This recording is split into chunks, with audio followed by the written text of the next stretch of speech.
Lalu dikatakan, saudaraku, penginjil-penginjil contohnya ya Bapak Ibu Widodo, Kak Vicky lah. Kalau dia maju, saudaraku, yang dia tahu semua orang mesti bertobat, ya, dan semua orang mesti menerima kuasa Tuhan. Karena itu karunia penginjil, ya, dan semua orang mesti berapi-api, menyala-nyala untuk memberitakan Injil. Kalau gembala, saudaraku, ada 100 jiwa di sini, semua sudah sungguh-sungguh, tinggal satu yang nggak sungguh-sungguh, dia akan cari terus yang satu itu, ya, untuk supaya dia kembali kepada domba, kawanan domba. Tapi kalau misalnya dia sebagai nabi, dia nggak gitu peduli kali. Dia cuma bilang itu yang satu itu membandel itu, biarin dia, nanti dia mengotorin yang lain. Ya, tapi kalau gembala sini, saya percaya gembala saudara mempunyai hati demikian. Tetap mencari saudara sampai saudara bisa digembalakan dengan baik.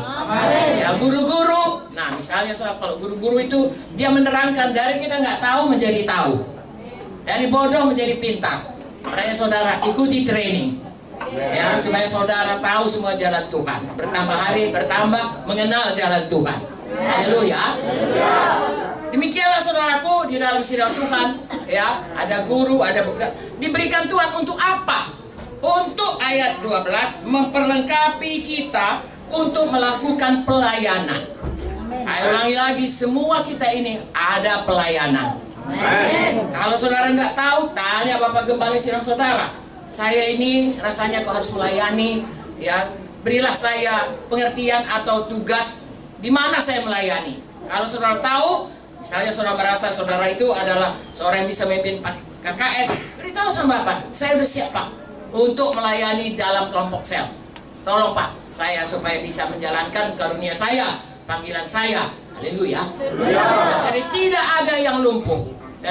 Haleluya.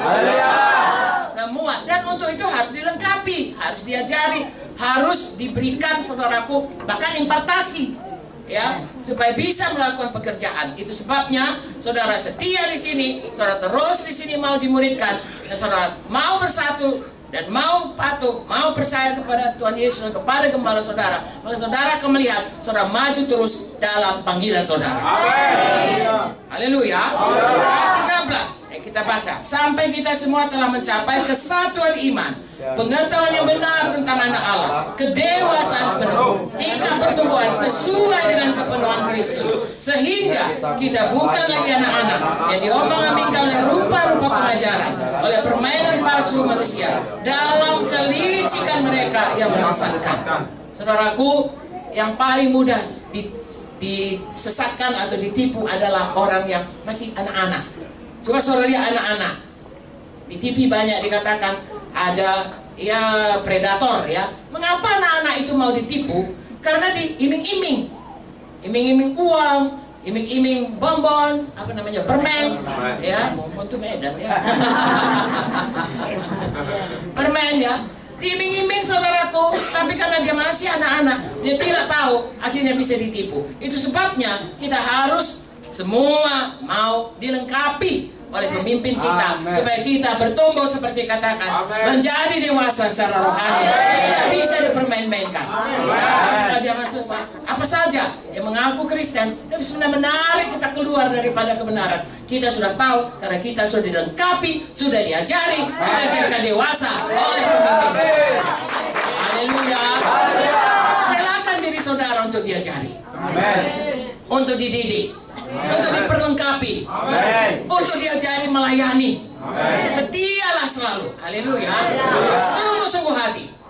Saya suka ayat itu, firman Tuhan berkata 2 Tawari 16 ayat 9a, Tuhan matanya mencari di seluruh bumi ini orang yang bersungguh-sungguh hati terhadap dia, untuk mencurahkan kuasanya kepada orang itu. Kiranya itu ada pada kita semua. Amin, saudaraku. Tidak bisa diombang-ambingkan. Ayat 15, tetapi dengan teguh berpegang pada kebenaran di dalam kasih, kita bertumbuh dalam segala hal ke arah Dia Kristus yang adalah kepala, daripadanya lah seluruh tubuh rapi tersusun, diikat menjadi satu pelayanan, semua bahagiannya diikat oleh menjadi satu oleh pelayanan semua bagiannya, sesuai dengan kadar pekerjaan tiap-tiap anggota, menerima pertumbuhannya dan membangun dirinya dalam kasih. Jadi saya dan saudara kalian semua di GKI Semarang Timur ini, saudaraku, berpegang teguh pada kebenaran di dalam kasih. Amin. Dua perkataan, kasih, kebenaran. Saudara berpegang teguh pada kebenaran, tapi harus dalam kasih. Ya, tidak berkata ini kebenaran, mau apa kau? Bisa, saudara. Ya. Oh, saya mengasihimu, engkau sudah berbuat dosa, engkau sudah, biarlah nggak apa-apa, kan itu pun tidak. Ya, harus berpegang teguh dalam kebenaran, tapi dalam kasih. Pada ayat yang lain dikatakan kita harus mengasihi, tapi dalam kebenaran. Dua hal ini, saudaraku, saudara harus pegang di dalam kehidupan saudara bersama, yaitu selalu berpegang teguh pada kebenaran. Tidak mau menyimpang. Siapakah kebenaran? Tuhan Yesus. Apakah kebenaran? Firman Tuhan. Amin. Ikut itu saudaraku, tapi lakukan itu dalam kasih. Kasih itu panjang sabar, kasih itu murah hati. Dilakukan itu semua sehingga sidang ini tetap menjadi satu dan bertumbuh bersama-sama. Ikat bersama oleh pelayanannya masing-masing. Saudara terus bertumbuh, makin hari makin dewasa, makin sempurna, dan hidup saudara makin hari makin memancarkan kemuliaan Tuhan. Tuhan akan bersuka cita, dan saudara setiap perkara kecil Tuhan akan berikan perkara besar. Dari satu gereja punya cabang yang lain, sampai saudara menerangi seluruh Jawa Tengah, bahkan sampai ke ujung bumi. Haleluya. Jadi sebagai satu kesatuan, saya dan saudara harus selalu menjaganya. Apapun yang jadi, saudara kata saya dipanggil untuk satu kesatuan dalam sidang di Semarang Timur ini, saya tidak mau merusak persatuan. Saya lah yang dipanggil Tuhan untuk menjaga persatuan itu. Nah, saudara kalau sudah kira-kira tahu di mana missnya, saudara baca kembali ini dan saudara ikut, maka Tuhan akan menolong kita semuanya. Sehingga sidang saudara, sidang Tuhan di Semarang Timur ini bertambah hari, bertambah bersatu, bertambah kulit, bertambah dewasa, bertambah berganda-ganda. Haleluya.